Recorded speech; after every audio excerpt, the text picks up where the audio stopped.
merci beaucoup, Maïka, pour ce survol. En fait, ce qui est très intéressant est que j'avais presque les mêmes points. Donc, ça veut dire que je pense que je ne vais pas trop insister là-dessus et je vais me focaliser surtout sur des exemples comment, en fait, ces points-là que Maïka a évoqués ont été aussi ou peuvent être aussi répétés sur le plan d'action national sur les femmes, la paix et la sécurité du Canada. Donc, mettre en fait en lien beaucoup plus la politique d'aide au développement aussi avec la politique de femmes, paix et sécurité. Mais je voulais aussi en finir un peu avec les derniers points des Maïka national versus international, pour dire que pour moi aussi, ce qui est très intéressant est non seulement qu'il y a cette séparation au Canada entre pourquoi en fait il faut aider à l'international à ces femmes à s'émanciper, etc., etc., mais qu'en fait, la justification est complètement différente quand on parle des politiques d'égalité des genres au Canada. Ici, c'est parce que c'est 2015 et donc voilà, on n'a pas besoin d'une approche instrumentaliste de l'égalité des genres. Et par contre, on a besoin de justifier pourquoi on dépense l'argent sur l'égalité des genres à l'extérieur du Canada. Donc, les besoins d'instrumentaliser l'égalité des genres est seulement pour l'extérieur et pas tellement pour le Canada. Avant de commencer à critiquer, aussi, je voulais reconnaître aussi que le domaine de la politique étrangère a toujours été un milieu très patriarcal et que donc déjà l'effet d'évoquer ou de dire qu'on va avoir une politique étrangère féministe est quelque chose qu'il faudrait aussi saluer et j'imagine que dans les activités de plaidoyer de continuer à évoquer. Mike a parlé de 2014 pour la politique suédoise. Je vois que la première fois que le gouvernement canadien évoque les mots féministes pour la politique extérieure, c'est en avril 2018, donc très récente. Et c'est le Department Plan de 2018-2019 qui évoque les mots féministes pour la politique étrangère. Aussi très intéressant de voir comment finalement on ajoute à l'aide au développement, les commerces, la sécurité et la défense. Et je pense qu'en fait, aussi, un point que je voudrais souligner beaucoup dans mon intervention, c'est que pour que la politique étrangère soit vraiment féministe, on ne peut pas séparer les commerces, la sécurité et le développement. Qui est d'un point de vue féministe et le type de féminisme dont Anna nous parlait, transformatif, ne fait pas ce genre de distinctions. Donc, il faudrait aussi, et je vais vous montrer avec quelques exemples après, comment cette distinction entre défense et commerce, par exemple, va empêcher une politique vraiment féministe. Donc, je vais juste évoquer maintenant les 4 contradictions que je vois sur l'approche canadienne. Donc, je vais de nouveau les faire très, très vite parce que Maïka vient de les évoquer. Et puis, je vais vous montrer comment ils sont aussi dans cette plan d'action national sur les femmes, la paix et la sécurité du Canada. Donc, pour moi, la première contradiction, c'est que la politique étrangère féministe du Canada se focalise jusqu'à maintenant seulement sur le développement pour accomplir quelque chose de très grand, donc éradiquer la pauvreté et construire un monde plus pacifique, et qu'il est fait d'une manière, de nouveau, assez instrumentaliste. Donc, promotion de l'égalité des genres et renforcement du pouvoir des femmes comme instrument efficace pour arriver à cette fin-là. Donc, Maïka a déjà évoqué ça. La deuxième contradiction pour moi est qu'on voit les mots innovation, innovateur partout, mais qu'après, on continue à utiliser des instruments de mesure et d'évaluation du passé. Donc, de nouveau, combien d'écoles on a apporté des changements pour que les filles puissent aller à l'école, ça mesurait après vraiment si les filles vont à l'école ou pas, et si elles s'apprennent ou pas, ce qui est plus important, etc., etc. La troisième contradiction que je vois, c'est, et Maïka aussi l'a évoqué, par rapport au sujet. Donc, ces femmes et filles qui sont les plus vulnérables, mais si seulement on les forme et vont pouvoir en fait transformer les mondes. Donc ça, c'est aussi très, très, très dangereux. Imaginez-vous maintenant, par exemple, on va avoir voilà, 150 millions de dollars à dépenser en 5 ans pour les organisations locales des femmes. On est au milieu d'une pandémie. On voit et on sait déjà, on peut parler un peu plus en détail, mais on voit déjà comment ça va avoir un impact beaucoup plus profond sur ces femmes et ces filles. Alors, on met tous les espoirs sur elles, on va mettre beaucoup d'argent sur elles, et après, on ne va pas avoir les résultats attendus, parce qu'on ne va pas avoir la paix dans le monde, on va pas résoudre la pauvreté dans le monde. Alors, qu'est-ce qui risque de se passer et de dire, bon, bah, ça ne marche pas, on va regarder ailleurs. Et on va abandonner de nouveau toute cette population. Donc, l'approche instrumentaliste, ce n'est pas seulement une dangereuse justification parce qu'on va essayer de résoudre les problèmes d'une autre manière, mais c'est aussi parce que ça va créer beaucoup de déceptions, probablement. Et ça veut dire aussi qu'on risque de nouveau abandonner toutes ces populations marginalisées, toutes ces femmes, ces filles, etc., etc., à qui on comptait aider. Et la dernière contradiction que je vois, c'est que même si on parle tout le temps de cette analyse comparative entre les sexes et plus, même si ça c'est vraiment quelque chose d'innovant et une marque canadienne, on va voir que tous les discours au final reposent sur de nouveau femmes et filles comme une catégorie homogène. Et donc les genres est compris encore comme quelque chose de binaire, comme quelque chose aussi qui est séparé de toute autre relation de pouvoir. Et je dis ça aussi de nouveau parce que quand on va essayer de mesurer et quand on va parler d'intersectionnalité, mais qu'on va essayer de les mesurer avec des approches de nouveau très traditionnelles et très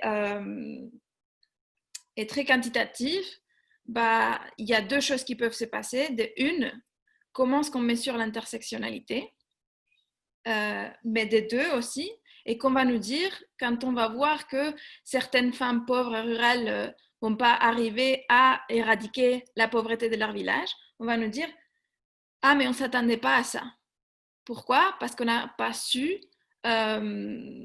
bien mesurer ou bien en fait analyser les contextes avant d'y arriver. Donc voilà, ces 4 contradictions ont un peu insisté sur les points dont Maïka nous parlait. Mais qu'est-ce qui est en fait en dehors de la politique féministe de l'aide humanitaire? Où est-ce qu'on s'en va? Et je dirais que là où on avance le plus de nouveau, c'est sur l'agenda sur les femmes, la paix, la sécurité, et qui regroupe en fait des initiatives de défense, de diplomatie et aussi du commerce. Pourquoi est-ce que le Canada a décidé de se focaliser sur cet agenda? Un rapport en 2016, An Opportunity for Global Leadership, avait recommandé au Canada de faire de cet agenda en fait une priorité parce que aussi ça pourrait nous aider avec les sièges au Conseil de sécurité des Nations Unies. Donc on va voir Jackie O'Neill nommée comme ambassadrice pour les femmes, la paix et la sécurité. On va voir aussi un groupe d'amis de la résolution 1325 que le Canada va présider. On va voir aussi que le Canada va prendre le leadership sur les points focaux de l'agenda sur la femme, la paix et la sécurité. Une réunion allait avoir lieu à Ottawa, comme certains d'entre vous savent, en mai. Et la réunion n'aura pas lieu, mais les thématiques étaient, et ici c'est très intéressant, la protection des femmes activistes, mais aussi comment créer un plan d'action national orienté sur les résultats. Donc de nouveau, c'est qu'on va mesurer à partir de comment on justifie cette politique aussi est très intéressant.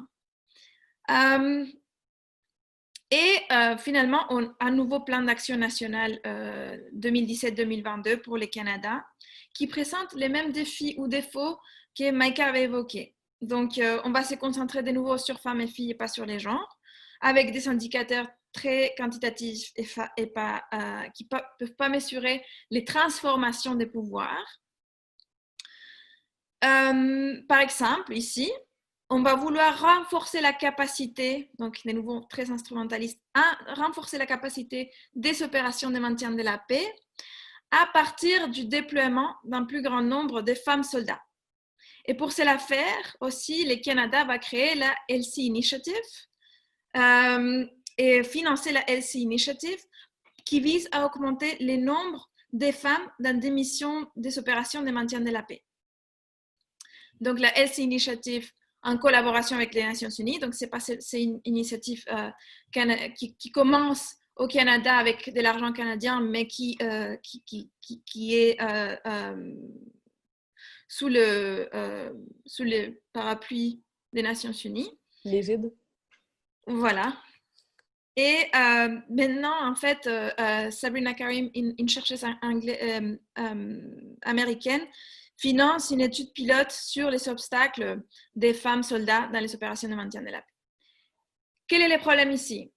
Une bonne idée d'augmenter le nombre de femmes dans les missions des opérations de maintien de la paix, mais parce qu'on va de nouveau penser que si on augmente, et le plan d'action national du Canada le dit très clairement, si on augmente le nombre de femmes soldats dans les opérations de maintien de la paix, on va en fait réduire, par exemple, les abus sexuels contre les populations locales. On va en fait arriver à la tolérance zéro en matière d'exploitation des abus sexuels, des opérations de maintien de la paix plus efficaces. On va pouvoir se rapprocher de la population locale. Donc, de nouveau, ici, en fait, on renforce les expectatives genrées du travail que ces femmes soldats sont capables de faire. Elles sont différentes, elles peuvent nous apporter d'autres qualités et on les ajoute en fait des tâches à ces femmes soldats. Donc ici, moi, ce que je pense qu'il faudrait faire aussi dans les livrets blancs, c'est de promouvoir une redéfinition du concept de sécurité. Pour aller au-delà d'augmenter le nombre de femmes, mais aussi pour aller au-delà de la militarisation de la défense et de prendre au sérieux, en fait, de façon non militarisée de la sécurité. Donc ici, sécurité alimentaire, sécurité environnementale, sécurité sanitaire. Parce que si on ne prend pas au sérieux ces autres sécurités, on ne pourra pas non plus comprendre ou assurer la sécurité physique ou la sécurité militaire. Je vais vous donner un exemple. En Somalie, en ce moment, la population locale n'écoute pas les consignes de sécurité de santé du gouvernement. Donc, quand le gouvernement dit il faut se laver les mains, quand le gouvernement dit il faut de la distanciation sociale, les populations somaliennes n'écoutent pas. Pourquoi? La population locale est en train d'écouter les groupes extrémistes qui leur disent que les musulmans ne contractent pas la COVID. Pourquoi aussi? Parce que dans 40 ans des politiques néolibérales, des ajustements structurels, etc., il n'y a plus de présence de l'État. L'État maintenant utilise toutes ses ressources pour combattre le terrorisme, donc pour se militariser. Donc encore moins de ressources pour la santé, pour l'éducation, etc. Services qui sont repris par les groupes rebelles. Et donc les gens ne font pas confiance à l'État, ils vont faire confiance à ces groupes rebelles, à ces groupes terroristes. Donc, comment est-ce que les femmes vont répondre à long terme? Comment est-ce qu'en fait on peut établir de meilleurs liens entre la politique et l'agenda des femmes, paix et sécurité et l'agenda contre le terrorisme? Il faudrait peut-être mieux penser à comment notre compréhension de la sécurité, de la politique féministe extérieure pourrait de nouveau tenir en compte de ces liens entre sécurité et défense qui vont au-delà de la simple sécurité militarisée. Quelque chose de très positif que je vois dans les plans d'action nationale en fait, donc pour changer un peu du négatif au positif, et que je pense qu'il faut continuer en fait à militer pour, et cette défense des droits sexuels et de l'accès aux services de santé sexuelle et reproductive. On sait de nouveau déjà comment le Canada en fait s'est positionné une fois que Trump a coupé tout l'aide à la santé reproductive. On voit comment, grâce à l'intervention canadienne, on va voir presque 3 millions de femmes dans les mondes qui vont avoir accès à la planification familiale, à des moyens contraceptifs, etc., etc. Mais on voit aussi maintenant ce qui se passe de nouveau au moment d'une pandémie dans les pays avec des leaders conservateurs. On voit comment on coupe l'accès à l'avortement. On voit aussi comment en Hongrie ou dans d'autres pays, on va déclarer les personnes trans comme non-personnes, en fait, comme n'ayant plus de droits de l'homme. On va voir aussi, on a vu ça dans les cas de Ebola au Sierra Leone et au Libéria, comment la mortalité infantile et maternelle a augmenté au même niveau que les cas d'Ebola, parce qu'on a arrêté aussi de proposer des soins de santé maternelle, etc., etc. Donc, je pense que c'est clé pour une approche féministe transformative aussi de dépenser au droit à la santé reproductive et maternelle. En diplomatie, donc voilà, en sécurité, très important de repenser comment on définit la sécurité pour être plus inclusif. En diplomatie, les plans d'action nationale du Canada parlaient beaucoup aussi de renforcer les pouvoirs des femmes dans des positions de leadership, donc pour amplifier la voix des femmes médiatrices et peace builders. Donc ici, l'Equality Fund, c'est de nouveau quelque chose, je trouve, assez bien de l'approche canadienne. Mais on a oublié que, bon, l'Equality Fund, c'est de nouveau pour certains types des pays. Donc, de nouveau, on va se focaliser sur les pays les plus fragiles, mais on va oublier que la diplomatie canadienne va aussi au-delà des relations avec les pays fragiles. Donc, de nouveau, et comme Maïka a souligné, on va devoir penser à une approche féministe avec nos relations avec l'Arabie Saoudite, mais aussi avec les États-Unis, mais aussi avec la Pologne ou l'Hongrie, par exemple. Donc, pourquoi est-ce qu'on a oublié, en fait, ces pays dans nos relations diplomatiques féministes? Ce qui m'amène à mon dernier point sur les commerces. Et je pense de nouveau que, bon, je vais pas insister sur ce que Maïka vient de dire, mais les plans d'action nationale aussi, pas seulement du Canada, mais dans beaucoup de plans d'action nationale sur les femmes, la paix, la sécurité, on va voir le empowerment économique comme aussi quelque chose de très d'essentiel, mais on va la voir d'une manière assez individualiste. Donc, de nouveau, on va les séparer de tout ce qui, de toutes ces relations commerciales et macroéconomiques qu'on va voir avec les pays en voie de développement ou dans les pays post-conflit.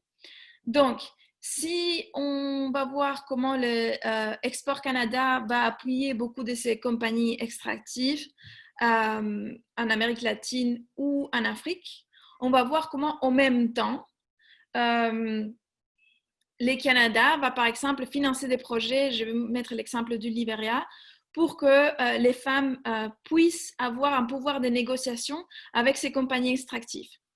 Donc, on va dire, on va mettre ensemble un groupe de femmes d'un village pour qu'elles soient capables en fait de négocier le fait que si une compagnie extractive canadienne est en train de faire ses activités dans notre communauté, qu'en fait, ils puissent nous construire un petit centre de santé. Par contre, qu'est-ce qui va se passer? Et que ces femmes-là, de nouveau, vont plus avoir accès à leurs ressources, à leurs revenus traditionnels, et qu'on ne va pas leur demander en fait leur avis sur le fait que ces compagnies soient sur leur terrain. Donc, de nouveau, c'est une approche assez pensée pour une win-win et pas basée en fait sur les désirs et les besoins des individus et les communautés à qui on veut aider. Donc, voilà, pas assez transformatif, à mon avis. Et c'est là où, pour finaliser mon intervention, je voulais souligner que pour moi, ce qui est très important, c'est de démonter cette approche des piliers commerce, défense, développement, et qu'en fait, on peut pas les diviser tellement facilement, qu'il faut voir comment avoir une approche cohérente, parce qu'une intervention ici peut être détrimentale pour une intervention là-bas, dans l'autre pilier. Voilà, j'ai fini.